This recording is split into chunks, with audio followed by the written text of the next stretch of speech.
Okay, so what the Rabbi is going to discuss today is the three altars that built.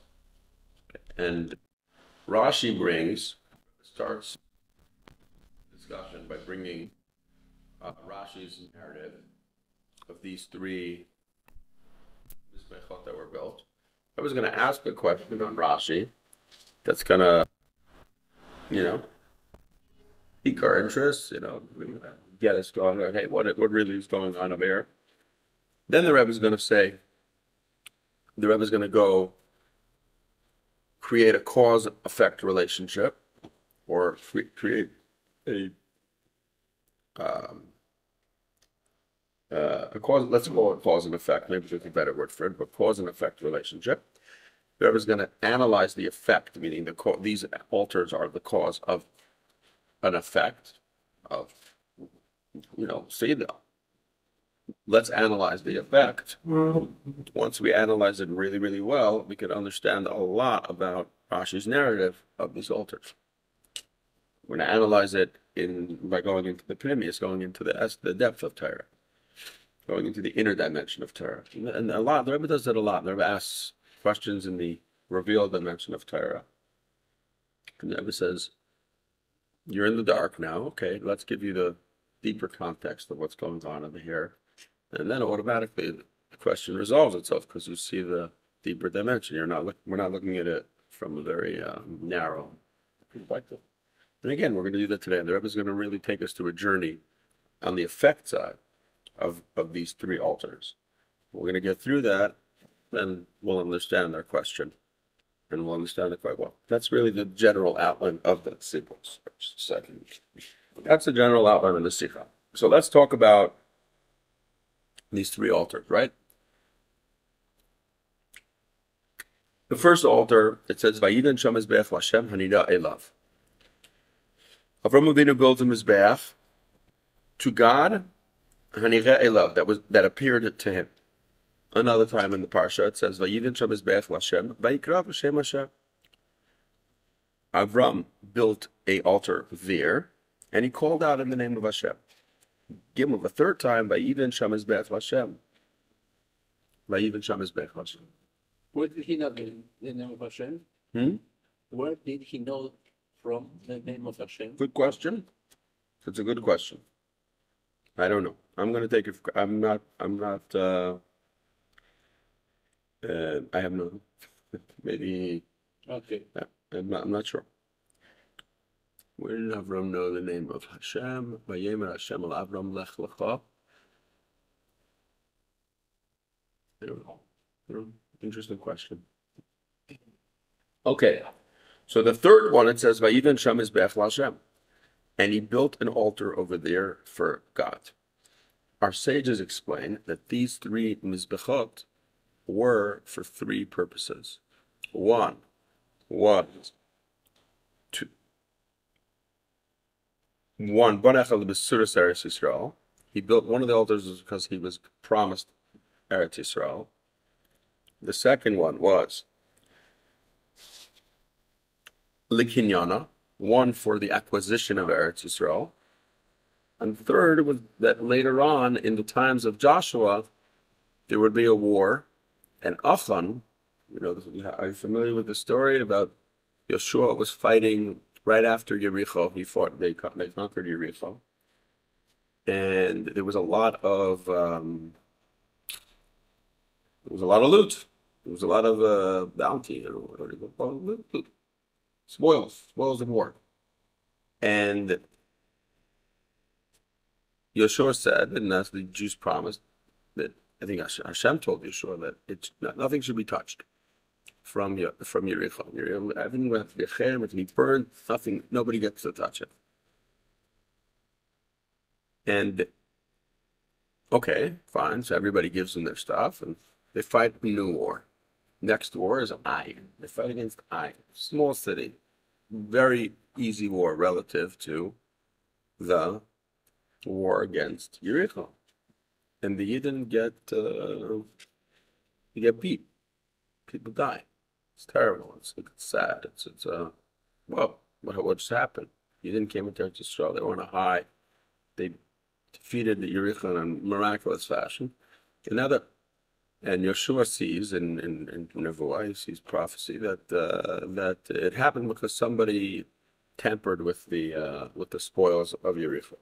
So the whole sort of Yeshua goes through the camp, and he's guided into where the spoils are, and he comes to the tent of Atone. Atone was from the tribe of Yehuda, and as a result, so Atone gets he gets a punishment, and they take what he had, they destroy it, and I believe they destroy it, and they go and fight Ai again, and they had a very interesting tactic. There was an ambush. They said, well, that's how and then they completed Ai, and ultimately they. It seems like children died Uh-huh. for several generations. It's possible. It's not so fresh. But that's B'chlas, the story of husband. So our Chazal say that Avram Avinu also built an altar for the sin of davening and praying for the Yidden and the sin of Atone, that everything should be okay and that the Yidden should be victorious in that fight against Ai. Okay? And Rashi, so these are the three Mizbeach. Beautiful. Rashi does not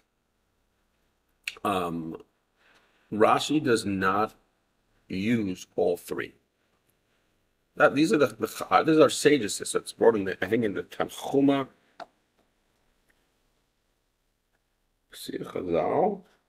Yeah, this is in the Midrash Rehavia. Rashi builds his Pirush, usually taking from a lot of different sources, from the source of the Tanchuma, the Midrash, the Gemara, all different sources, Sifri. Then Rashi modifies it Rashi doesn't quote literal. He doesn't quote literally, but he borrows and he takes, and then he makes slight adjustments because his agenda is to create a narrative, not to quote interesting Maamar Chazal. He creates the narrative by quoting very important Maamar Chazal. So so Rashi brings two of these three.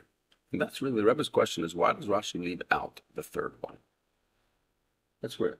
So the first one, Rashi brings on the first one,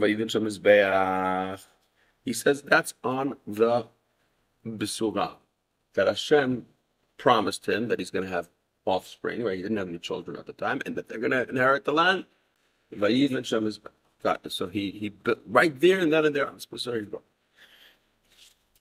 Another one, the second one, Rashi says, Nitnabet, he prophesies that his children are going to stumble on the sin of Atone, and he davened for them over there. That's the second one. But on the third one, Rashi doesn't say anything. It was what? Kinyana. Rashi doesn't say acquisition. So the Rebbe says it's clear why Rashi wouldn't say acquisition, because Rashi literally, in the literal reading of Torah, you acquire something just by going through it.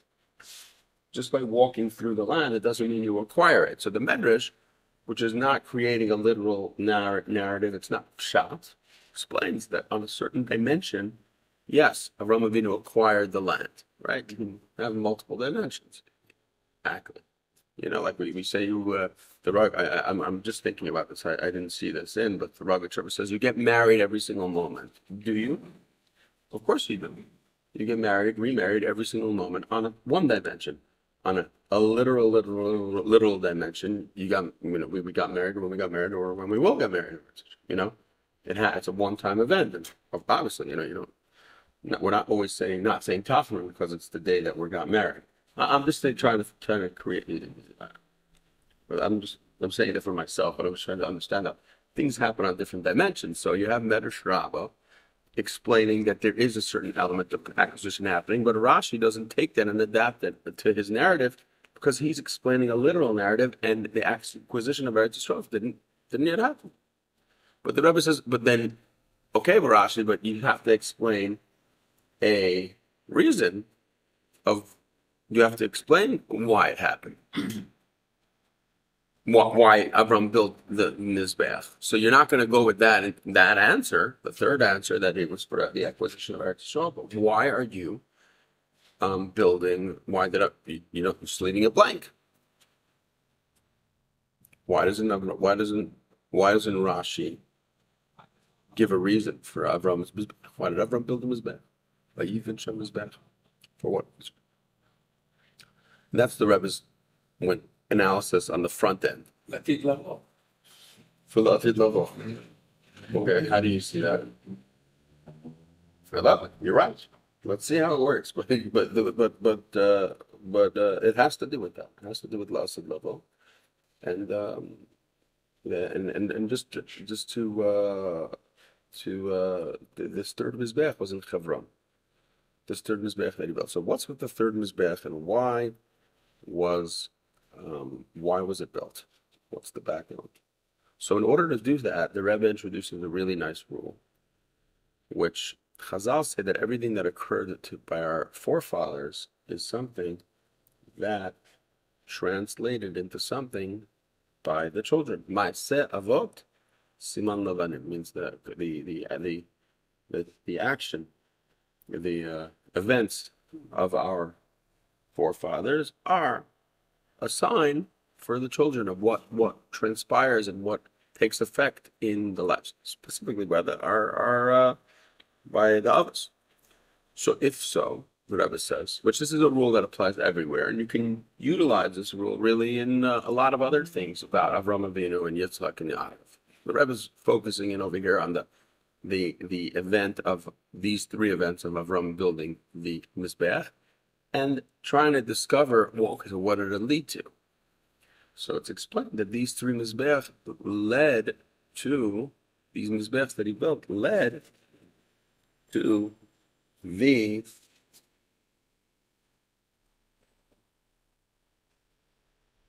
Mizbeach of our Mizbeach in the Beis Hamikdash. Okay. The Mizbeach that Avram built translates and eventuates into evolves into our Mizbeach. Hold on. There were three Mizbeach. We only had one. What's going on? So the Rebbe says, okay, good. Why did Avram have to build three Mizbeach? He could have just built one. And that would. So we had a question on the opening, on the surface. Why does Rashi leave out this third altar? We introduce a cause-effect kind of system, which we can analyze the effect. By analyzing the effect, we can understand what's happening in the source and the cause, and then that's where we are. And now we're going to analyze the effect. That'll help us understand why this Mizbeach didn't have Rashi doesn't bring in interpretation. Summing it up. Okay. So the Rebbe says what's explained by the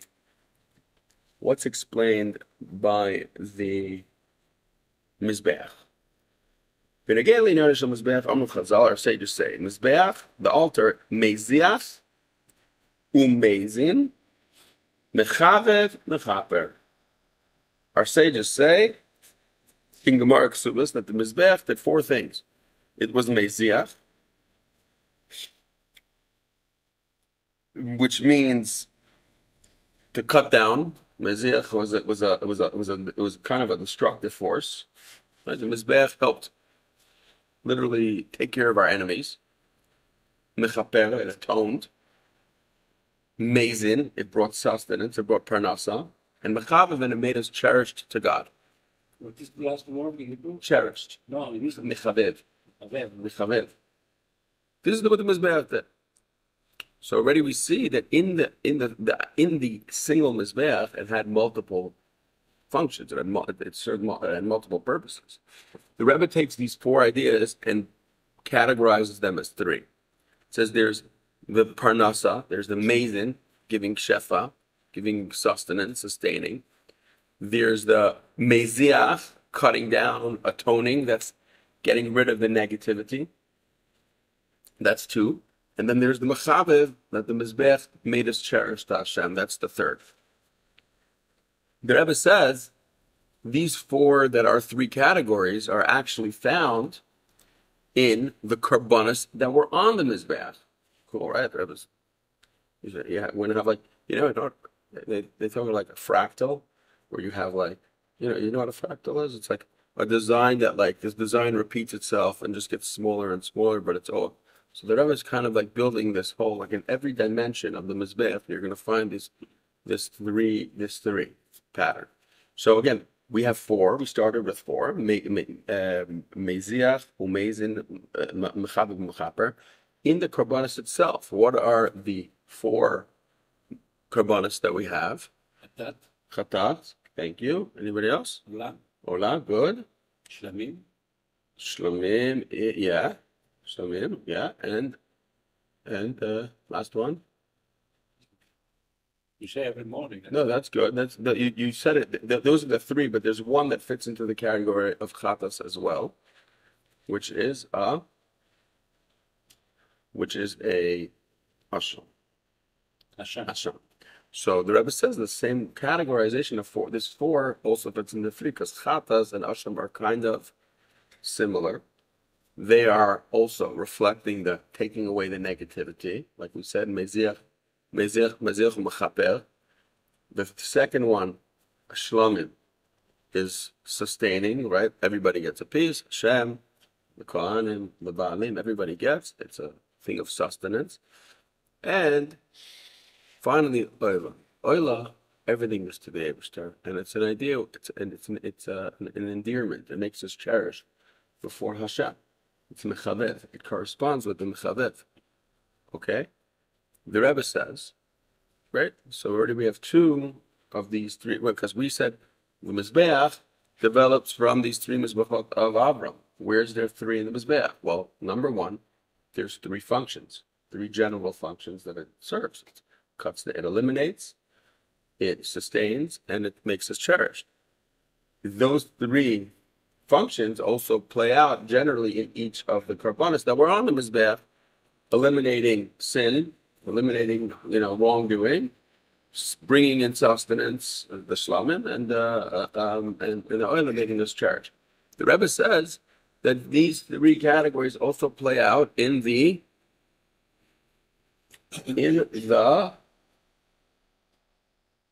actions that were performed on the altar. What general b'chlalut, what was done and performed on the karban? Aleph, number one, what do they do? Not with the actual karban. They slaughtered the karban and they sprinkled the blood. The key functions of sacrifice was sprinkling the blood, eating of it, and even by a fire offering, which is completely consumed, there was elements that were consumed, which is the skin. The skin of the burnt offering was given to the kohanim. The Ola. Of the olah, yeah. Was given to the Kohen. The skin. So there was an element of Griven. griven. You know what griven is? Griven is that they get to take what, like about. When you take the oil of the chicken, you put I give it. Yeah. I don't know. I mean, it's very, very valuable. Like the skin, hide. Must have been a lot. So yeah, on a day where there's a lot of. And what did they do with the skin? You have to ask them. Huh? You have to ask them. You need to ask them. What would I do with it? Not. Yeah. Okay. And then the third was the fire that would come down on the altar and consume the sacrifice. Only in the first temple. There was fire was not on the second temple. It's not coming down. Wasn't coming down. The fire, the Ishmael Lamala. No, there was no Ishmael Lamala. Only in the first temple. Only in the first temple. The Shekinah wasn't in the second temple. Hmm? There was no Shekinah in the second temple Exactly. as well. Okay.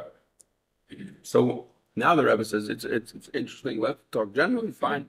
Let's say it's the first temple. It's a good point. So the first So how do they correspond to our model? How do they correspond? They correspond as such. The eating of the carbon that we all took, the part of it that we were able to take from, that represents the amazing, the sustaining aspect of our model. The shefting and taking the blood out represents the elimination of the evil, which we know blood, to take the blood and to sprinkle the blood is to take our life force, right? And in general, that actually the sprinkling of the blood was the main atonement. He puts kaparas havanis v'ritzuim. So the kol ritzu kol havanim. That's the in general, the sprinkling was responsible primarily for the atonement. But I think that the primarily effect of the atonement came from the eating of the Kohen. So the eating of the Kohen is more of that we're able to take the good, take the. If the Kohen wasn't eating it as Aaron, no, it was not valid. We're saying by Parsha Shmini. Yeah, they're all bunched together. They're bundled together. So it's certain aspects are affected by the eating, but in general, when you're breaking it down, what exactly in all the pulas, all the actions that the Kohen was doing, the sprinkling, the eating, and then the Hashem's revelation, they correspond with the element of the carbon that we take in and it sustains us, the element of the carbon that is, when sprinkling the blood, that atones.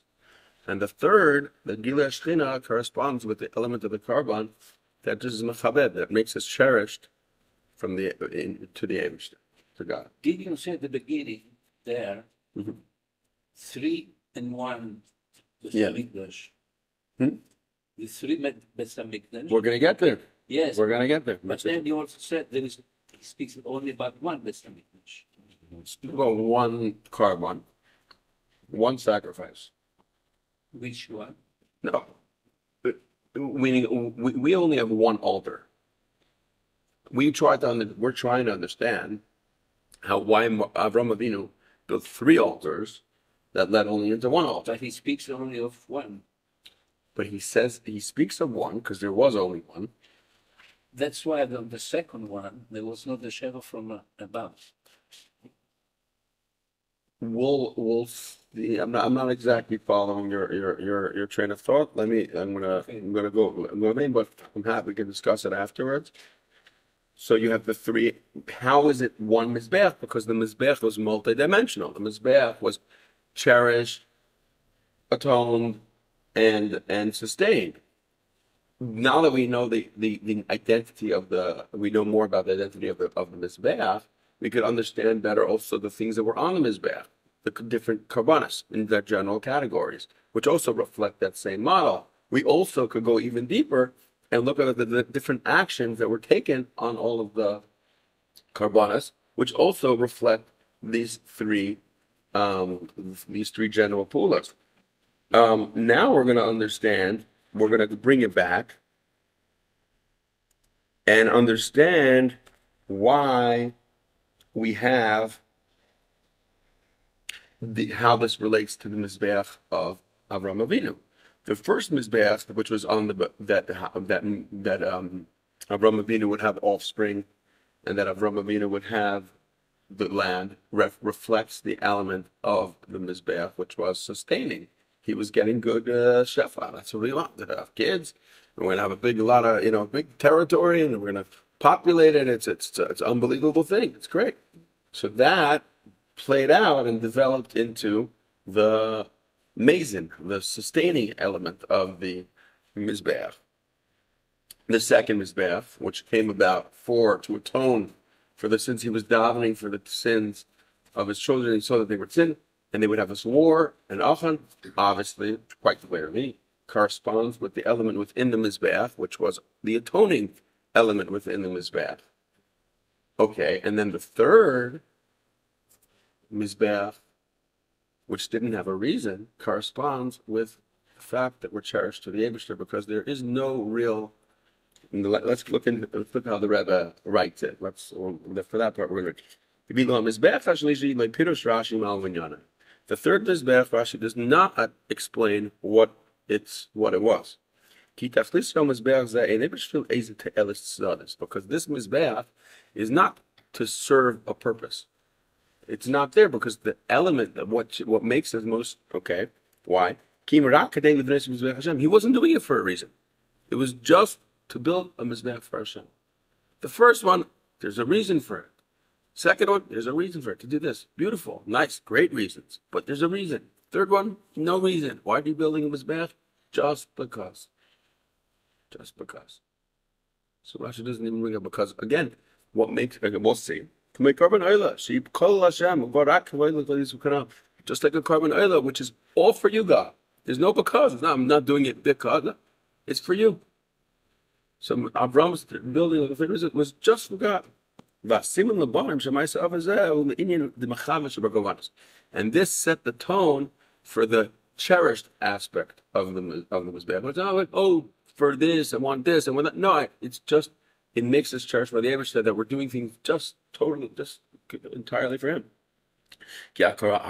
Sacrifice, but even because in this way, when we do things just for Hashem, that really brings out and makes us the most cherished by Hashem. So we find, that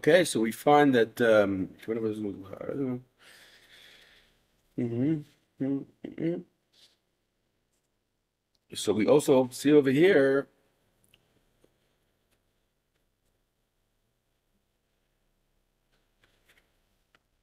I actually missed an important point. The Rebbe says, I see it, because now we just brought it back to Avram Avinu, but there's another three. What's the Mizbeach? We spoke about the three elements of the altar, three elements within the karbanos, three elements within the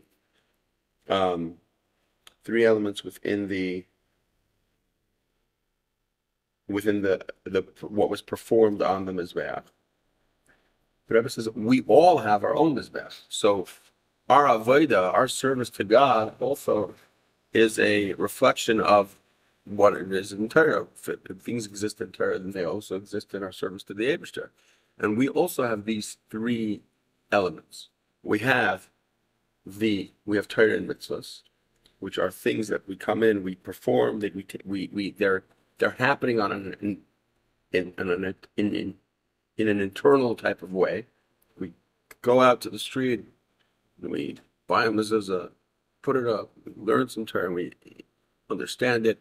That corresponds with the sustaining aspect, because we're taking it in, it's nourishing, like we consume it. Literally, we consume it in our lives. Then there's a higher level. There's another level. Let's say somebody did something they're not so proud of. They do tshuva, which is corresponding with the atoning aspect of the mizbeach of our model. And then there's a higher level. So we have our avodah of Torah and mitzvahs. We have our avodah higher than that. We have avodah of tshuva, or after that. And then even higher than that, we have the third mizbeach that corresponds with our avodah of mesiras nefesh, of totally doing things just for God. So that's how this model corresponds with our own lines, and we see it from Avram also in sequence. First, he built a mizbeach because he got his sustaining elements in order. He had sustenance. He said, "Yeah, there was going to be."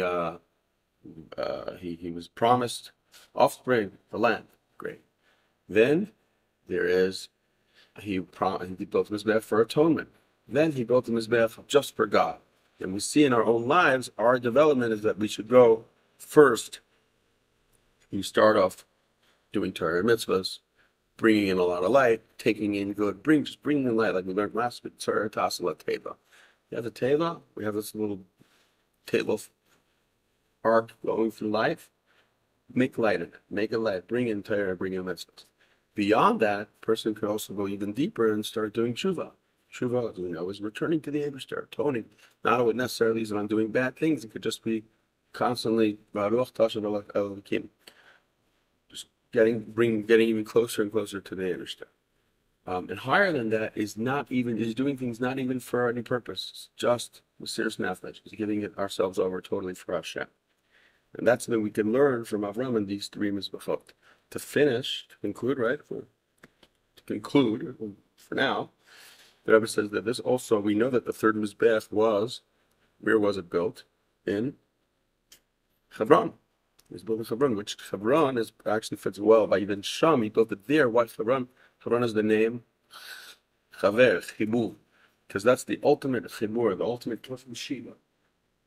The Mizbech was in Hebron, that Avram built. That third Mizbech was in Hebron, because the ultimate Chibur, connection to Hashem, comes through Mesiras Nefesh, comes through the third Avodah. So Mesiras Nefesh is Wi-Fi. Huh? Mesiras Nefesh is Wi-Fi. It's Wi-Fi. Yeah? Why so? Connects. It connects.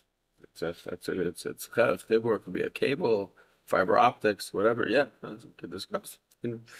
But yeah, chibur. It's Mesiras Nefesh is definitely poil. It's the epitome of connection that we have to the Eibishter. The Rebbe then finally finishes that you could also say that these three Mizbachot also correspond to the three temples.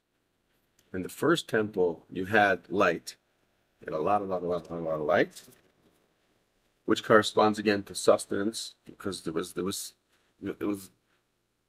clear. Godliness was very, very, very clear. It was the cause and effect, how things worked. In the second temple, it corresponds to the level of the Mizbech that atones, because it was a darker environment, right? Mizbech Sheni Kegel Avodah Tshuva is similar to the Mikdash Sheni, right? The atonement, which corresponds to Tshuva return, corresponds with the second temple, which was a second temple. It was the whole thing encapsulates the second temple is Tshuva.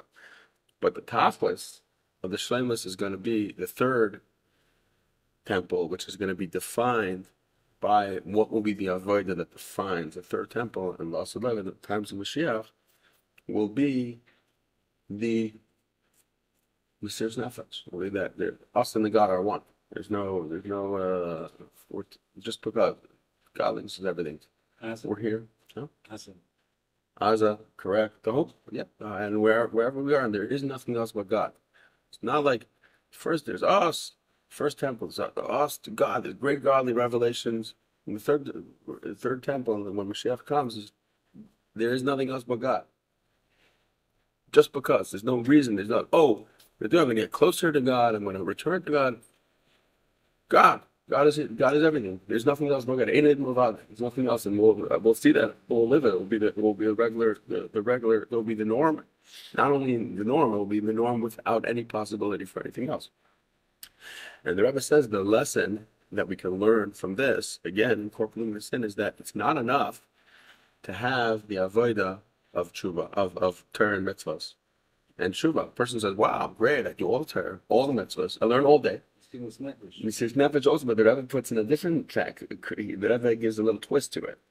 It's not also enough to have tshuva. The person's like, wow, I do all the Torah mitzvahs, do everything, check, do tshuva the whole day, also, Rabbi says, but there's a very, very important other critical element, which is also reflected by the absence of Rashi's absence of not bringing anything, is that we also have to have in ourselves the absence, the yearning for the third Beis HaMikdash. If we're just like, hey, this is a great situation, everything's nice, we want Mashiach now, it's critical.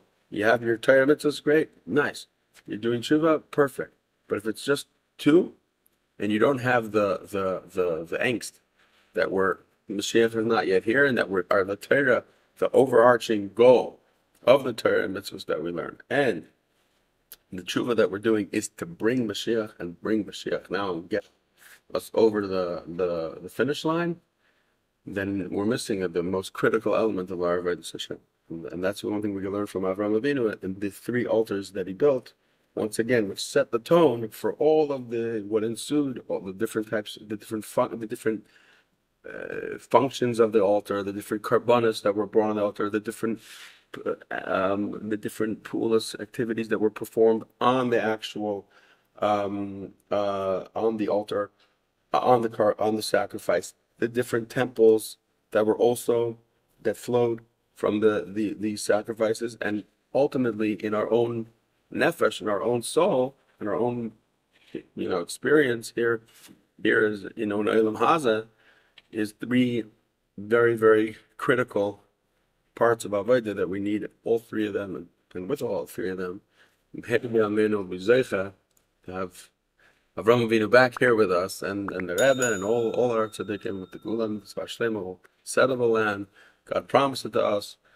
We will acquire it for eternity.